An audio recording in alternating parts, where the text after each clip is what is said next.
It's the golden hour. We have the golden car, and this is Volkswagen's golden boy. This is the Volkswagen Taigun in its 1 liter avatar. This is the top line variant, which is also the top of the line variant. And earlier we were in Udaipur driving the 1.5. Today we have the 1 liter, and Volkswagen has played a very interesting game here with the varianting and with the pricing, along with the addition of certain features in the 1 liter, which are different than the 1.5. And that's why we are here back again reviewing the Volkswagen Taigun. My name is Mohit Soni, and we'll get into the details of the Taigun. And let's begin with the design. This golden color is not unique anymore, but there are some competitors offering it, and but at the same time we've not seen it in an SUV, so that makes it very nice, very special, something very different. It does grab a lot of attention on the road. Of course, there was the T-Roc, but that was for a limited period of time. This is of course made in India. This is a continuous production vehicle, so this is something new, something exciting, catching a lot of attention on the road. And what we particularly like is the VW front grille, the front fascia exactly. That looks really impressive here, with the 3-slat grille, very nice, bold looking headlamps here with the LED DRL. There are fog lamps below. The bumper treatment is nice, and as you can see, it's got a lot more chrome than its cousin, the Skoda Kushaq, and I think it's done in a very tasteful way. Along with this golden color, it's all coming together really well. These big alloy wheels here, which are 17-inch wheels, not 16, look really impressive. The design is also really good. The multi-spoke effect with the 5-spoke is turning out to be really interesting and very good to look at. At the back, you've got the design that we've shown you before. There's an LED bar light over here, and Volkswagen logo integrated quite well. That's the reversing sensor, reversing camera, TSI and Taigun badging in the middle. So again, a very modern looking SUV. The design is really nice. We particularly prefer the Volkswagen Taigun over the Kushaq when it comes to design, because it looks much more futuristic, much more a true blue VW, and even the side profile, the front profile, the rear profile, all just comes together in a very nice, subtle way. At the same time, it does grab a lot of attention no matter what color you choose. Now, since you've seen the exterior of the car and what it looks like, let's get inside the Taigun. Getting inside the Volkswagen Taigun, let me show it from here, that it looks the same as the 1.5 version that we drove earlier. But what you see here is something new. This is the LCD digital instrument cluster, which was missing there, and we complained about it. And Volkswagen has put it rather differently, with a different approach in the 1 liter manual and automatic version. We are driving the automatic, of course, for now. And the steering wheel continues to look the same. It's got the new VW logo. It looks really nice. The steering wheel also in particular is extremely nice, meaty to hold, and there's a lot of grip on offer with the steering wheel, and it feels fantastic. It's got telescopic and rake and reach, I mean, for the steering wheel. This is the same screen. It's fantastic. And what we couldn't really test out rather well in Udaipur was the sound system. The sound system is absolutely fantastic with the Volkswagen Taigun here. It is one of the best sound systems that I could come across in this segment. It's got a really nice tone, bass, and everything that you look forward from a car from this brand in this particular segment. It's a job done really well. The screen also, what we told you earlier, is really good, slick, fast, and the response timings are also quite good. Android Auto, Apple CarPlay is here as standard, which is wireless, and on this particular version, of course. And as you can see, you've got apps to play with. You've got vehicle information here done easily. You can get vehicle status and notifications here. And this is the dedicated app button. This is how you switch it off. And like I said, you can connect your phone via here. It's very simple. There are only 5 or 6 phones that you can connect at max, and I think that list number should have been bigger. And yes, like I said, the screen is great. You've got automatic climate control here. The AC controls now fit in really well, and it is in line with the new Volkswagen design that is being seen worldwide. So this instrument cluster for the HVA controls also are by international standards, but we saw it first here, and now we are also going to see it in the upcoming VW SUVs. That is the ventilated seats that also we missed. There's a 12 volts charging socket, a wireless charger here, the start stop button. We've got cup holders, stuff that you can keep here. Armrest, which is slidable, which is really nice. We've already told you that we really like the interior. Of course, the plastic quality is good, not great, but we like the textures, the colors that is being used, and it makes it look like a very good looking European SUV, which is not very dark nor very light. It's got the right balance. And you've got this rather strange sunglass holder should have been here, but it's concealed. I think Volkswagen is saving it for next time. And that is of course the sunroof, which opens entirely, and you've got a lid here like that. Very large door pad here, which is also really impressive. Glove box, which is not illuminated but has a cooling feature. As you can see, the space is big enough for a lot of stuff to be kept in. Height adjustable belts, but there are height adjustable seats. The seats are also not powered yet. And let's go into the instrument cluster. You can change it via here, and the view, there are 3 views on option. We like the tachometer one, of course. And you can, as you can see, you can't have the menu here, but if you go into the other section, as you can see, this one moves. So you can have anything kept here, what you want to know, what you want to see all the time. So let's keep on driving data, and as you can see, there's the time, there's the kilometers, there's the average fuel efficiency, average speed, and this is the long term. So basically this is been there for quite some time. There is also an option where you can keep it as since start, since refuel. So you can keep a very nice track of your fuel efficiency here. So since start, as you can see, ever since it started today, it's been on for 1.42 hours, 40 kilometers have been done, average fuel efficiency, and that's the average speed as well. So that's a pretty nice way and very simple way to make sure that you can keep a track of everything. Doors lock, unlock, there's the headlamp switch, and to activate everything and the fog lamps, you'll have to pull it this way. I'm sure you pretty much know about this feature, but some people do miss it out on. And yeah, it's a very nice cabin. It's a very silent cabin. There's hardly any wind noise and road noise coming inside. Build quality and quality of the interior is good. Could have been better, but what is really nice as always is this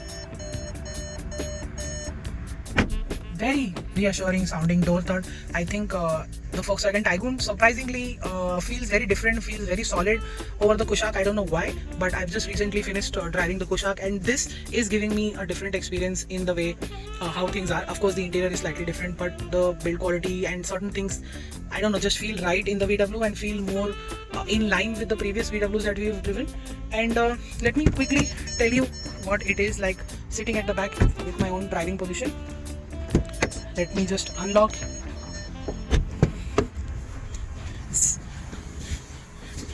I'm almost 5'11". As you can see, there's a lot of legroom here, lot of knee room here. You've got 2 fast charging points, AC vents here on offer, and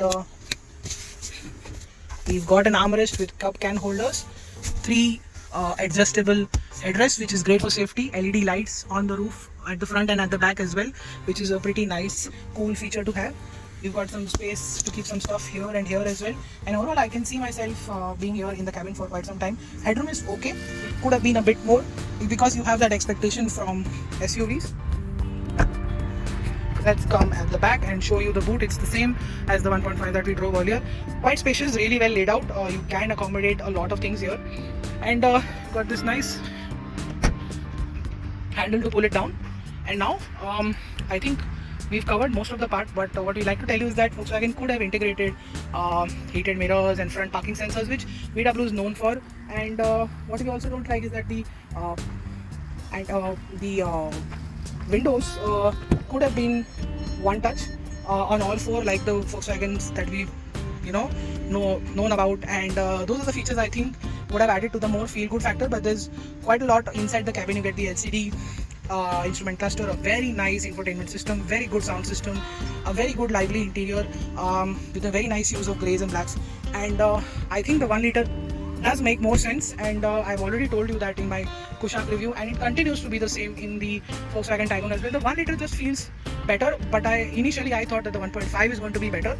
But now let's discuss how it is like to drive, and then we'll sum up what the Taigun is all about. So what is the Volkswagen Taigun like to drive? And like I told you, the highlight of this review is the 1 liter engine that we're driving. And I'm not going to say that it's very identical to the Kushaq. It's not, because this Taigun feels slightly different over the Kushaq 1 liter. The Kushaq felt more lively and more, responsive. This doesn't feel very lively, but it feels very responsive. And because I think it's the amount of curb weight, and there is a bit of engine tuning difference that both the brands have done separately according to their needs. This feels much more linear, and there is also I feel that because this car feels very solid and very very solid and very different to drive. I think that's also the reason why the 1 liter behaves slightly differently in the Taigun, but nevertheless it's got a good amount of low end torque and mid-range power, and this is going to be your ideal city car because drivability with the automatic is exceptionally good, but it's only when it's fully loaded with 4 or 5 people or a lot of luggage you're going to experience turbo lag, and at times when you're going up the gradient it's going to feel a little difficult because the turbo power kicks in slightly in an abrupt manner, and that makes the driving experience slightly different than what you expect it to be. But that's also down to the turbo engine and the weight that the car has, that it's tugging along, which is extra. While me driving solo most of the time, I did feel it once or twice, but when I had 4 people on board, it did show me that there is going to be a need for more accelerator that needs to be pushed inside the carpet to make sure that you are moving along. But apart from that, drivability is excellent. You are not going to feel shortchanged in any way. In fact, on the highway also it does quite well. It sustains 120 kilometers an hour without any hesitation. The only thing that we found is that the 6th gear ratio, even while doing 90, takes some time to engage, and I think that's down to an update, which if most customers do request that, Volkswagen might do it.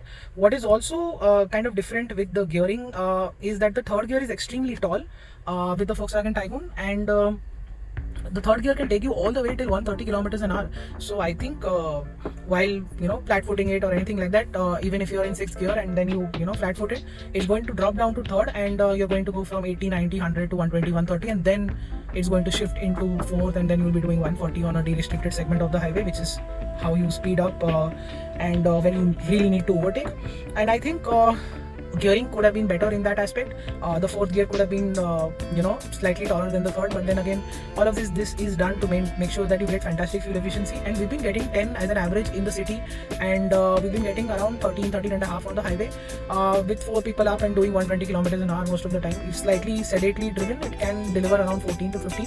The fuel efficiency for this is around 16-17 mark, but if you're extremely careful with everything, the AC and the driving being under 100 kilometers an hour, maybe you can see that figure as well. We'll try and do that in the manual once we get across that particular variant. But for now, we're also impressed with the fuel efficiency. We're really impressed with the drivability on offer and the performance as well. It pulls very nicely, very linearly, and like I said, with the 1 liter time and again, is that the engine note is slightly very sporty for a 3-cylinder, and that's something the enthusiast would like, but I'm not sure everyday Joe would appreciate that. But I'm thinking that he will also get into the aspect of appreciating the slightly rotty and sporty exhaust note. Brakes are good, throttle response is excellent, and the steering weighs up quite well. There is good feedback. It's light than what we expect. It's slightly heavy at low speeds, but then again, there is not a huge amount of effort. The best part is going to be driving it in the city. The wheelbase, it may sound that it's the longest in the segment, but the car still feels very nimble, very agile. Going through city traffic is an absolute breeze. There is no extra effort in that, so you can be rest assured that while driving in the city, it's going to be a really painful, painless process. And with the automatic gearbox, it's just going to make things even better.